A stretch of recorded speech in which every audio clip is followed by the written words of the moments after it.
سبحان اللہ، بہادر خان پھر بول اٹھا اور یوں جیسے اسے ہوش آ گیا ہو، اور پھر بہادر خان نے اسے مخاطب کیا، کیا تو واقعی وہی پا برہنہ اور خاک بے فرق نوجوان ہے جس نے ہمیں اپنی داستان علم سنائی تھی؟ جی حضور، یہ وہی غلام ہے، آرج نے خواجہ سرا کی ہدایت کو ذہن میں دہراتے ہوئے ادب سے جھک کر جواب دیا، اور میری توجہ آرج پر تھی کہ کہیں اس سے غلطی نہ ہو جائے، اور ذرا سی غلطی سے کھیل بگڑ جاتا اور آرج کو شاہم بیس کا جسم چھوڑنا پڑتا۔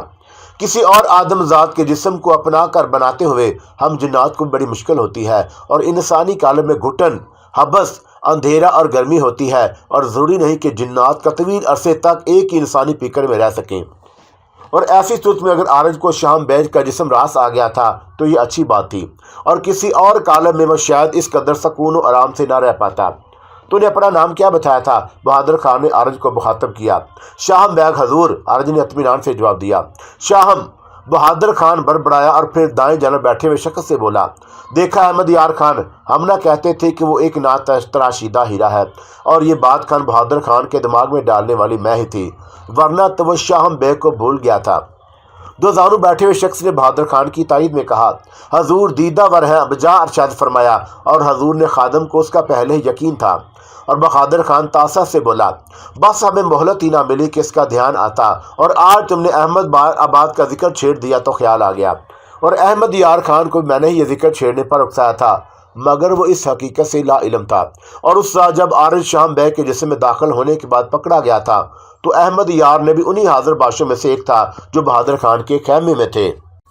اور پھر بہادر خان نے خواجہ سرا کو قریب آنے کا اشارہ کیا، اور جب خواجہ سرا قریب پہنچ کر ادب سے جھکا تو بہادر خان نے دھیمی آواز میں کچھ ہدایت دیں۔ ان ہدایت کا لبے لباب آرج کی تربیت اور آرام و آسائش سے تھا، اور خواجہ سرا کراری انداز میں سر ہلا کر پیچھے ہٹ گیا، اور پھر اس بہادر خان کا دائیں ہاتھ بلند ہوتے دیکھ کر آرج کو چلنے کا اشارہ کیا، اور آرج واپسی کے لیے مڑنے ہی والا تھا کہ خواجہ سرا نے اس کا بازو تھام لیا اور سرگوشی کی، حد ادب۔ اور آرج کو خواجہ سرا نے ہدایت دی تھی کہ بہادر خان کے پاس اسے الٹے قدموں واپس جانا ہے، اور اس شب آرج کو بہادر خان کی محفل کا ساقی بنایا گیا، اور یاران محفل نے بہادر خان کے انتخاب کی خوب داد دی، اور یہ ہیرا تو تاج شاہی کی زینت بننے کے قابل ہے۔ اور کوئی بولا کہ بہادر خان اسے اپنے بھائی خان زمان کی خدمت میں دیکھ کر اس کا دل جیت سکتا ہے، اور آرج سب کچھ سنتا اور محسوس کرتا رہا، اور میں اسے پہلے ہی آگاہ کر چکی تھی کہ کس طرح بہادر خان کو ہموار کیا ہے، اور کبھی آرج نے سوچا بھی نہ تھا کہ آدم زادوں کے درمیان رہ کر ایسی صورتحال بھی پیش آ سکتی ہے۔ اور پھر چند ہی روز میں آرج نے اپنی خدمت گزاری سے بہادر خان کو گویا اپنا متی بنا لیا، اور بہادر خان کی حویلی سے نکل کر اب آرج کی شہرت خان زمان کی حویلی تک پہنچ گئی، اور آرج نے بھی نئے زمانے، نئے حالات اور ماحول کو بڑی خوبی و احسن سے اپنا لیا، اور اس نے بہادر خان کے یہاں آنے جانے والوں سے بھی راہ و رسم بڑھا لی، اور ان میں چھوٹے بڑے سبھی تھے۔ 3 ہی ماہ کے مختصر عرصے میں آرج نے اپنا رنگ جما لیا، اور اس میں شاہم بیگ کی فطری خصوصیات کو بھی دخل تھا۔ آرج اگر چاہتا بھی تو ان خصوصیات کو نہیں بدل سکتا تھا، اور یہ خصوصیات مثبت نہیں منفی تھیں۔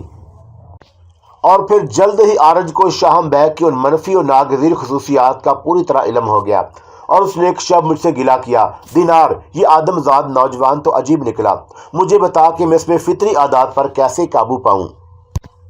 اور پھر آرج وہی کرتا رہا جو میں کہتی رہی، اور میں نے یہ بات بھی محسوس کر لی کہ بہادر خان کی حویلی میں بھی اب آرج کا جی نہیں لگتا، اور یکسانیت آدم زادوں ہی کو نہیں، ہم جنات کو بھی گراں گزرتی ہے۔ بہادر خان اسے حویلی سے نکلنے نہیں دیتا، اور اس کے باوجود حویلی سے باہر کی ایک خبر اسے مل جاتی۔ حویلی میں اس کا سکہ چلتا تھا، اور سارے ملازمین اس کی خوشنودی حاصل کرنے میں لگے رہتے، اسے بادشاہ سے متعلق خبروں کی کھوج رہتی، اور بادشاہ کو کیا پسند ہے اور کیا ناپسند، وہ کس بات پر خوش ہوتا ہے، کس سے ناخوش، اور اس کے پسندیدہ روغن کون سے ہیں، اور وہ کون سی خوشبو پسند کرتا ہے، وہ کس مزاج کا ہے، اور اس کے کیا کیا مشاغل ہیں، غرض کہ وہ ایک ایک بات قرید کر پوچھتا اور اسے گھیرا میں باندھ لیتا، اور وہ شاہم بیگ کو بادشاہ وقت تک پہنچانا چاہتا تھا۔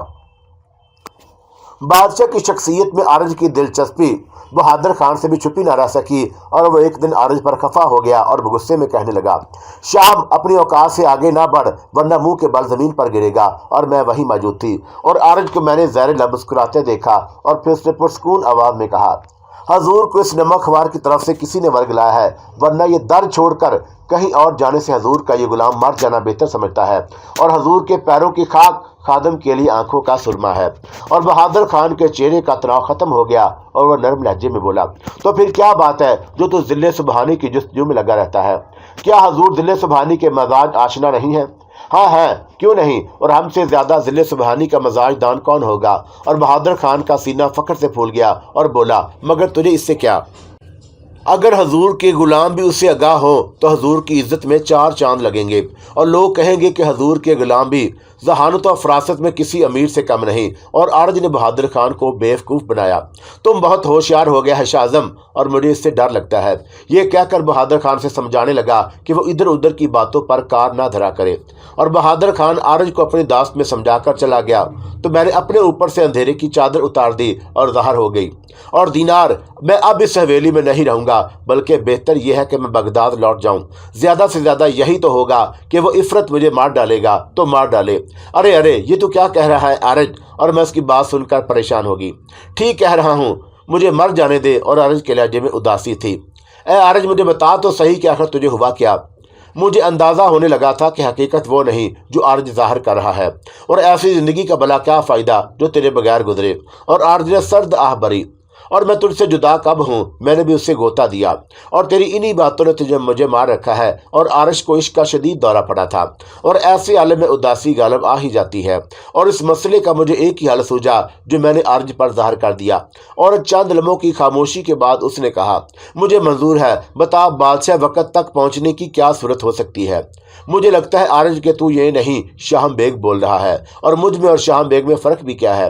تو پھر سن کہ بادشاہ ہمایوں تک پہنچنے کی راہ کس طرح تو ہموار کر سکتا ہے۔